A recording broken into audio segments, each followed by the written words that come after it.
Hello all, I'm back again for another video. This one was kind of on the moment. I haven't really planned what I'm going to say here. I guess I'll just start rambling about something and then, yeah. Oh shit. I'm really bright on this side and not on this side. Okay. Maybe no. Is that better? Yeah. Okay. What to talk about?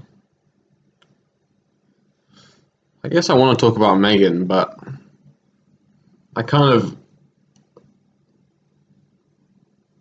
I found the solution to the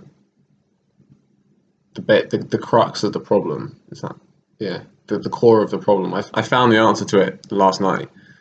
Well, I got sort of rediscovered it because it's something that traditionally I've endorsed, but I've sort of I've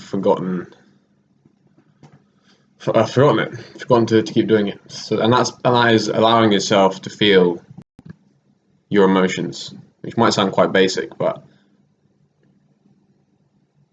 I've been having all this sort of anxiety and worry and yearning and love in my heart for this last few weeks, and I've had the mixture and the juxtaposition of both, you know, because she's been with me and then she's been sick, so it's like I have the both worlds are sort of existing in my soul, so to speak. And I just thought, no, I thought what I used to think was, it's just feel the love and just ignore and just soften up to the other stuff, and that's not really that's not how it works. That's not healthy, and it's not it's not right. It's not right because it means that you don't feel right. If you're trying to feel something or amplify a certain feeling, love, which naturally on its own would be enough anyway, and then on the other side, you're trying to suppress sort of fear, anxiety. Fear and anxiety are different, by the way. Fear, anxiety, worry, which kind of is anxiety, and sort of a little bit of sort of almost resentment, I guess, as well. If you're doing that sort of balancing, then you're just going to keel over. It's not good to do that. So what you have to do is you have to allow yourself to be everything, because it's the beautiful, I guess, spiritual truth is that I am everything and I am nothing all at once. I am everything and I am nothing.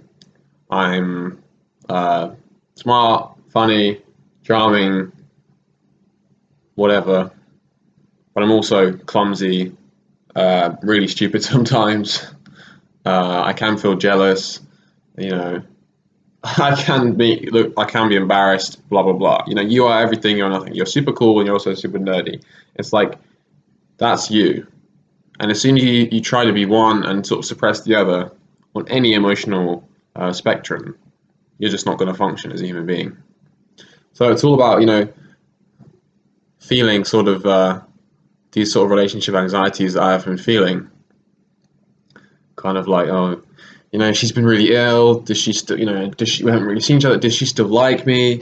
Do I still like her? Well, yes, I do, but then do I? Because if I feel like she doesn't like me, then I can't really like her back. And um, all this stuff, and then like, oh, she's better, but she's got all these plans. Does she really want to see me? She's trying to avoid me. Yeah, blah blah blah blah blah blah blah blah blah fucking blah. All this crap. And then I was sort of going, oh, yeah, just don't worry. Look at the bigger picture. And that kind of helps short term, but as a consistent thing, that's not good. It's not healthy. Voice crack. See, there I am looking stupid again. I just had a voice crack on camera. Not so cool now, am I? So, well, I guess what you have to do is you just have to allow yourself to feel everything. If she's going to a party and you're feeling like, oh, I feel a bit threatened because, you know, there might be guys there, and oh, oh, what if she, one of them is like into her, and oh, that's jealousy is a natural emotion. Just feel it, it's feeling it is the only way that it's going to go. It's not just going to go away. And even if it doesn't go away, it will quiet down as soon as you accept that you feel something, and you go, you know what, fuck, I feel this. This is what I am. Then that's when you can really become a proper, natural, spontaneous, free human being. Being free is not constantly feeling great, constantly feeling high off life. You're always in flow, whatever. Being free is feeling everything that you can possibly feel, and that's not just good stuff, that's bad stuff as well. And that's a very key thing to remember and to understand. I had this really kind of horrible, anxious feeling in my kind of body yesterday, for a lot of yesterday. And I got home and I was in bed. It was before sleeping. I was in bed, and I was doing my over analysis, my thinking, and it just dawned on me again that's what I have to do. If I consider myself to be an honest human being, then I have to be honest with my feelings. Like that's the whole point of being honest. And honesty isn't just telling the truth the whole time to other people. More importantly, it's being true to yourself and to what you feel, everything that you feel, and just being like, yeah, this is what I feel. I'm not sorry. I'm not sorry for how I feel. Because I was that's how I kind of was dealing with it. It was like, oh, Megan's situation is way worse than mine. Blah blah blah. Got to look at the big picture. She has friends who've been missing her a lot, family. She's got to, spend time with them as well. I'm not really justified in feeling this kind of level of missing her or yearning, and anger. I'm not really justified in feeling it. And then I would sort of park it and sort of busy myself with something else that would take my mind off it, and I would view that as a success. But that's not. It was still there. The feelings are all still there. So as soon as I sort of yesterday, I was kind of like, you know what, like this, this is too much. You can't go on like this and sort of bottle all these things in and then just hope that they're all gonna go when the relationship gets back together, because that's not going to happen. She's not going to be the magical solution to all this. Just being with her. This isn't a problem that's with her. It's a problem with you, and that you're going to have to deal with independent of her. And that's just the way it is. That's just the nature of the problem. Because for a long time I thought, at the beginning when she got ill and I was really missing her, like sort of late October, early November, it was kind of, it was, yeah, I feel these things now, but it's only because she's not here. As soon as she's back in my life, I'll be fine. And she kind of did come back into my life for a bit, and when I would see her, I'd be like, I still don't feel free. I don't feel like I'm really here, you know. Because it's like I was saving my, because I only see her for like, at the moment, it's only been for about maximum 30 minutes a day, or 40 minutes a day, maybe 30 minutes a day for the last few weeks, once or twice a week, So I was saving myself the rest of the 23 hours and 30 minutes, or the 23 hours and 45 minutes. I was just kind of waiting for that moment of release. And you can't live like that. You can't live your whole life thinking that, with a hole inside of yourself, and thinking that some one thing is going to fix it. It's kind of like what Matt Damon was talking about on the Graham Norton show at that time, where he was saying how he just won his Oscar for writing Good Will Hunting, the screenplay Oscar, and he set it down on the table. He was on his own in his apartment.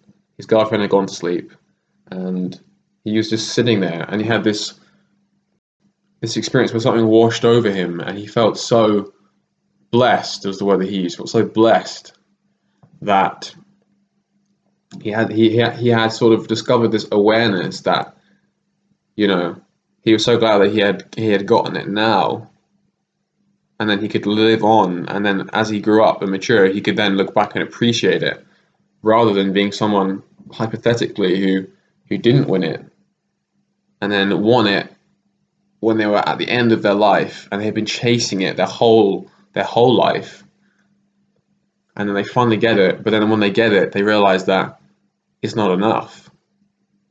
If that's a hole that you have, that won't fill it. And I feel like that's kind of how it was with this situation with Megan. I felt I had a hole, and I thought, oh, she'll be the one to fill it. And that's too big of a thing for someone to do.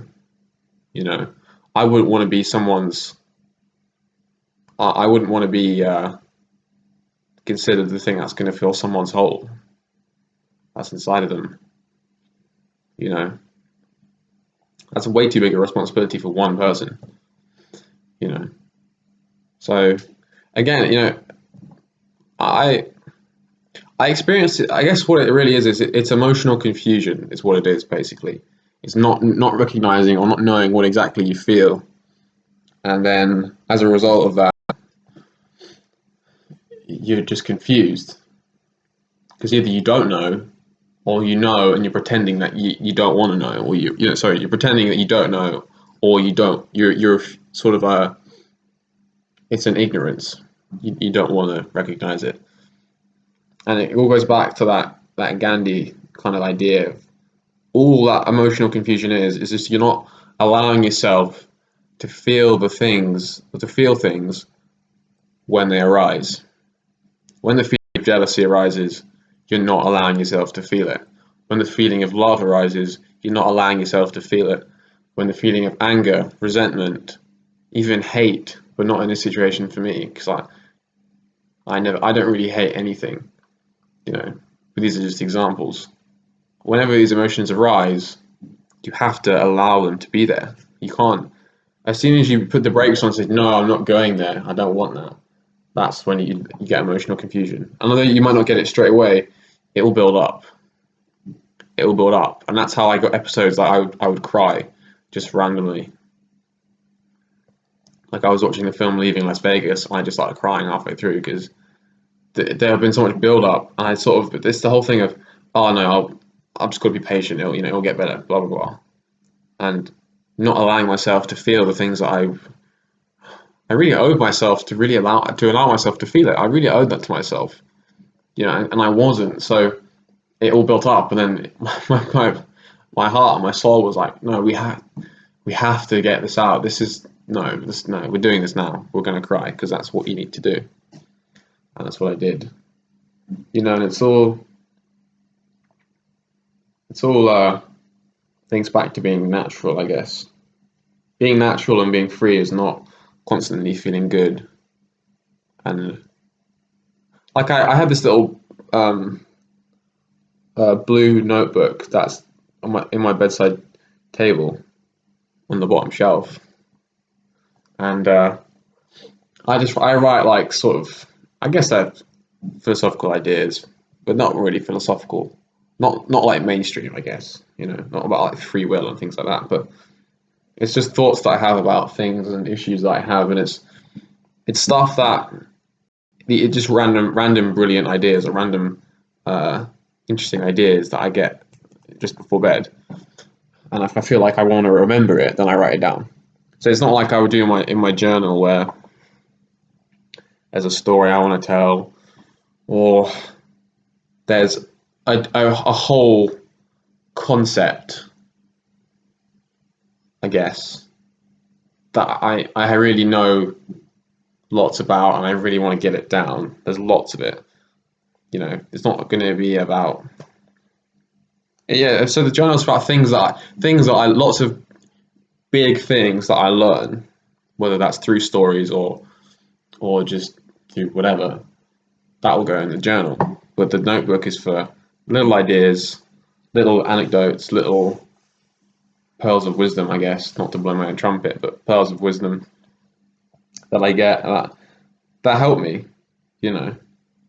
Just and sometimes it's lines from songs that are really meaningful, you know, that help, whether it's a coping mechanism or whatever, I don't know, but that's what I use a notebook for. And yeah, anyway, to go back to the point, in the notebook, I wow, 15 and a half minutes. In the notebook, I wrote a line the other day saying, "Say you're always good, even if you're not." And then I I had rediscovered this idea of allowing myself to feel everything, good or bad. And so I was writing, and I was going to write it all down, everything that I thought. So then I flicked, and that was the most recent thing I'd written. And that line was just summarized everything that was wrong with my mindset. Say you're always good, even if you're not. That is the opposite of naturalness and allowing yourself to feel everything. That line is the perfect opposite. Uh, I scratched it out and I was like, no, that's wrong. You know, allow yourself to feel everything because that's what makes you a genuine person. A genuine person is not someone who always feels good. You know, a genuine person is someone who, when they feel good, express it, and when they don't feel good, they express it. You know, maybe not to everyone that they meet, but you know, it's like if someone asks you, "How are you?" and you're not good, don't say good. Say actually, no, I'm not. You know, I'm not. I don't feel good today, and here's why I think. And that's when you get real, you know, real connections with people. You know, interesting conversations, and that's how you get good friendships. You know, it's like yeah, yesterday at tennis, I got to tennis really early, and then Tom Murphy, he's a really nice guy. He's got a good head on his shoulders. You know, he came in about half an hour after I did, and we were having a chat. And so he asked me, "How are you?" I took a while to sort of answer. I was kind of like, mm, "Yeah, I'm okay. Yeah, I'm not good, but you know, and here's why." I explained to him what I had been thinking about because I had an argument with my mom about university, careers, the usual, and yeah, he asked me how I was, and I wasn't good. You know, my week hasn't been that good. I've cried a couple of times this week. You know, so a few times this week. So how many times? 3 times, I think, maybe four. 4 times this week. It's been a lot. It's been a weird week. Um, yeah. So, and we proceeded to have a really real, you know, cool interaction. We were both exchanging our views about university, and he was kind of saying, "Well, who can you talk to about this?" And I was like, "Maybe my tutor." So I'm probably going to actually, after I finish this, I'm going to email my tutor, Ryan, and explain to him what I want to talk to him about. Because I need to decide as soon as possible whether I want to go to university, whether it's going to actually benefit me in my life, or it's going to feed the career that I want, which I have to find out. At the moment, I think I want to be an actor and a writer. I just want to express myself because I feel like that's what I'm good at and that's what I want to do. So I have to talk to him about that, you know, and then how can I do more acting? How can I, you know, even start getting acting jobs as soon as possible. So by the time I leave college, I might even be a full-time working actor. But I have to start now whilst there's time, and not when I sort of get to next year and I haven't thought about it, and I kind of go, oh, I have to go to university because there's no other options to me. I don't want that. I don't want to go to university just kind of on a whim, like yeah, I guess this is what I want because my mum told me. No, that's the last thing I want. The last thing I want. Um, yeah, I really feel like acting is for me. I really feel like my calling, or at least part of my calling. Just because I think I've always had a fascination for films and performances and scripts and books and pieces of art. So I love acting. It's one of the few things that when I'm doing it, I really feel alive and I really feel connected to people in the world. It's like, yeah, yeah. I guess that's why. And I have a really good understanding of people. I know how people work and how they express themselves and how people are always giving performances. It's like Brando said, people are always giving performances. I can tell when someone's not being genuine, or when someone's down, or when someone's this and that. And even though they might be sort of putting on a good face, I can recognize that just through their eyes. Anyway, yeah. So I guess just allow. I need to allow myself to feel everything, and it's the whole. Again, it's the thing that I reminded myself of this not that long ago, like 2, 3, maybe 2.5, 3 weeks ago. Is the Liam McRae line, "Think less, feel more." Yeah, think less, feel more, and I just need to remember that. Feel the emotion rather than thinking about whether you should. Just feel it. It's easier. It's way easier.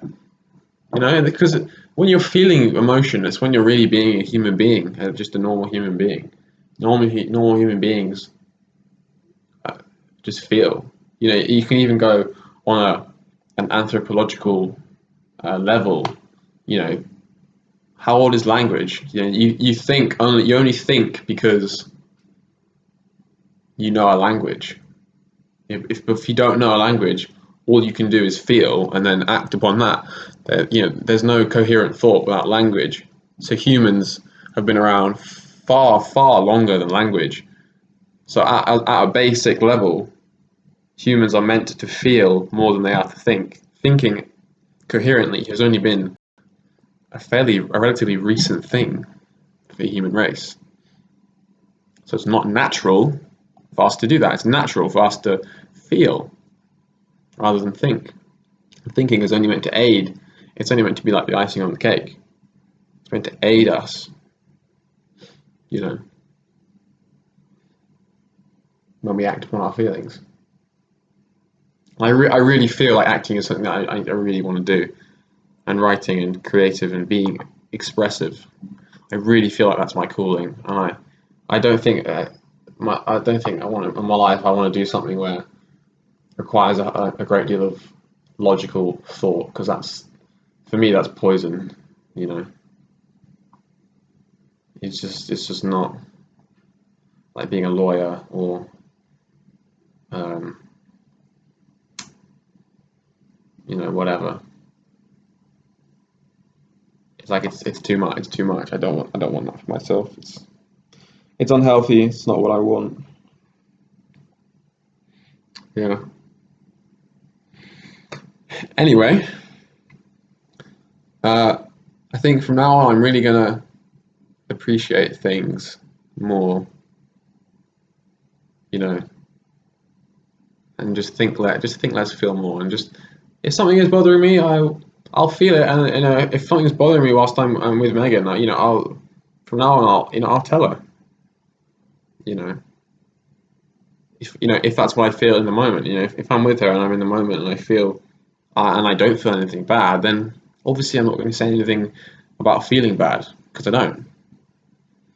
You know,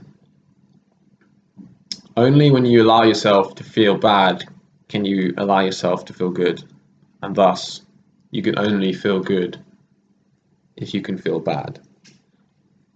That is the kind of summary of the whole thing. You are everything and you are nothing. It's just genius. You are everything and you are nothing. It's like yin and yang or whatever. It's universal balance. You are everything and you are nothing. You know. Yeah. So what am I going to do now in terms of my day? I am going to What time is it? Oh shit! 25 minutes. It's like my longest video. Crap. Sorry if you've been bored. I'll check when the rugby's on, and I'll probably watch that. And then if it's not on for a while, I'll just watch either a film or um, some Gilmore Girls episodes. Megan's been getting me to watch Gilmore Girls. It's not half bad. It's actually good. It's actually quite good. Yeah. Yeah, there's never a dull moment. So stuff's always happening. So I guess that's the whole point of a TV show or a piece of media is that stuff happens. That's what that's what makes them interesting. It's like having a book or a song or a film. Just nothing happens. That's not going to sell. So yeah, um, yeah. I need to just sort of tap back into the kind of part of me is like what do sport makes you happy? What do you enjoy? And just do it. And if you don't like something, then recognize that you don't like it and don't do it if you can. And, you're not going to feel good all the time. And that's just life. No one ever coasts up at like the highs forever. It's always like, sometimes maybe you've been doing that, and then suddenly you go down a little bit, and that's okay. That's good. As long as you keep progressing as a human being and learning more about yourself and people that you're with, whether that's Megan or your girlfriend or your family or your friends, just always trying to have new experiences and having new experiences, but not forgetting all the old experiences that were good, because they can be forgotten. Things that you used to love. It's like in The Notebook, the film, The Notebook, when Ali realizes that she hasn't painted in years. She's like, but I used to love painting. I don't paint anymore. So it's important not to forget things that you love. And it's also important to recognize when you don't like something or you don't love something, that you should stop. So it's not about, getting a grip on your emotions, like, oh, you gotta toughen up. Even me saying that has made me feel a bit like funny. It's like just feel, just be a human and just allow yourself, like Gandhi says, just allow yourself to feel things. Just let it. John Lennon, let it be, let it be, let it be, let it be. Speaking words of wisdom, let it be. He knew. He fucking knew. He knew. It's like just let it be. Fear, let it be. Love, let it be. Anger, let it be. Joy, let it be. Yeah. Anyway, I think I'm going to go now, have some cake, and then probably watch an episode of Gilmore Girls as well. Yeah, I feel a bit sorry for Dean.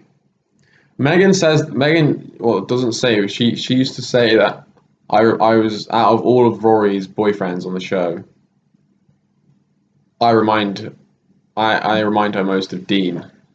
Dean was the first boyfriend, the current boyfriend, but he won't be for long. He's about to get. He's feeling a bit jealous for a moment, and he's not going to last long, I don't think. He's the new character of Jess, Luke's nephew. Him and Rory are getting really, really close, and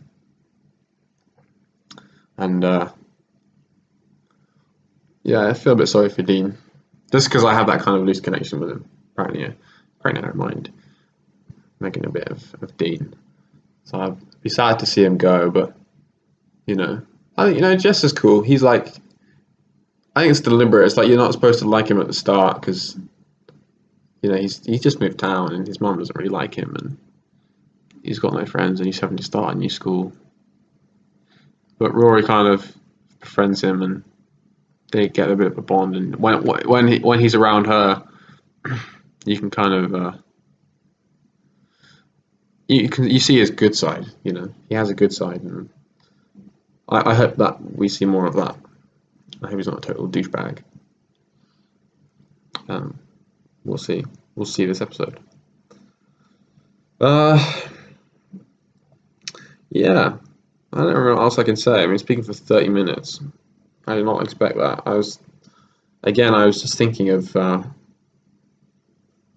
doing like a short thing, maybe 5 minutes, just to briefly explain it. But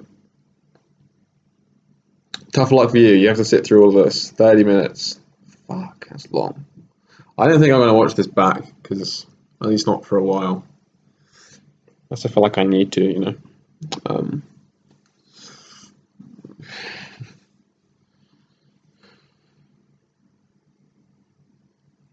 who's this remind you of? It's like Hunchback of Notre Dame, or oh no, like a nun. I'm like a nun, aren't I? Mother Teresa. Just like I'm actually a Christian, so I don't. Sorry, God. Yeah, he's fine. Uh, yeah. So think less, feel more, feel everything, love feeling everything, because that means that you're being a human. Yeah. I guess I will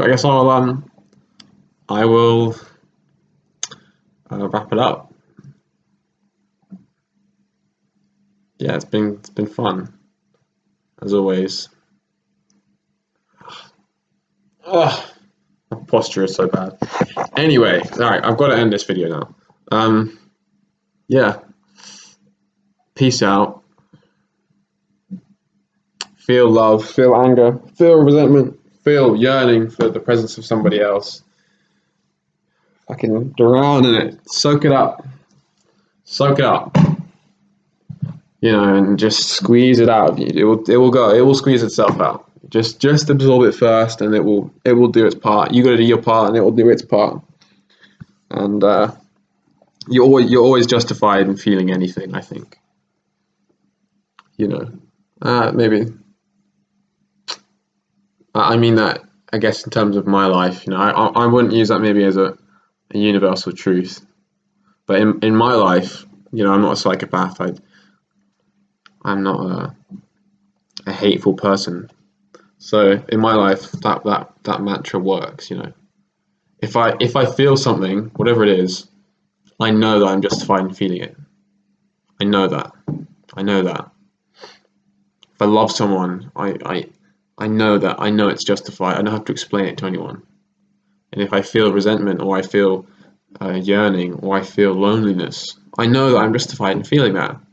If you just look at the facts, you know, because if you in my life, if I feel something, it's because of a sequence of events that have happened to me.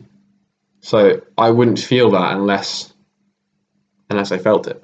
You know what I mean? Unless I didn't feel it, you know, if that makes sense. Yeah, I don't know. Yeah. So